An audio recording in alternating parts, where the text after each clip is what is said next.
እናንተ ምድር አስመሳይ በሰው እድል የምትጫወቱ ጓደኛ መስላችሁ የምትቀርቡ ጎረቤት መስላችሁ የምትቀርቡ በሰው እድል እየተጫወታችሁ ያላችሁ በየሼከ ቤት እየሄዳችሁ በየጦንቃይ ቤት እየሄዳችሁ በቄስ ጋር እየሄዳችሁ እንደዚህ አይነት ስራ የምትሰሩ እነዚህ ድግምት መተት የጓደኞቻችሁን እድል እየወሰዳችሁ በጓደኞቻችሁ እድል የምትኖሩ ማለት ነው።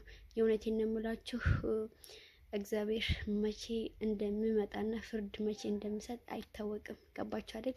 ስለዚህ ምድር ላይ እግዚአብሔር ለሰው ልጅ ፍትህ ሊሰጥ ይመጣል። መቼ እንደሚመጣ ማናችንም አናውቅም፣ ግን አንድ ቀን እንደሚመጣ ሁላችንም እናውቃለን። ግን ያ ቀን መቼ እንደሆነ አናውቅምና ከዚህ በኋላ እግዚአብሔር ቸሩ መድኃኔዓለም የፈጠረን ሁላችንም የፈጠረን መድኃኔዓለም ለፍርድ ነው እንጂ እንደመጀመሪያው ትህትና ሊያስተምረን ዝቅ ብሎ ራሱን አዋርዶ እኛን ከፍ ሊያደርገን አይደለም። ገባችሁ አይደል? ስለዚህ ለእያንዳንዳችን ፍርድ ሊሰጥ ይመጣልና ስለዚህ ሁላችሁም በእነዚህ አይነት ስራ ውስጥ ያላችሁ ይህንን ቪዲዮ የምሬን ነው የምላችሁ ሰምታችሁ አይታችሁ ብትመለሱ መልካም ነው ብዬ አስባለሁ። እና ተመለሱ። የእውነቴን ነው የምላችሁ።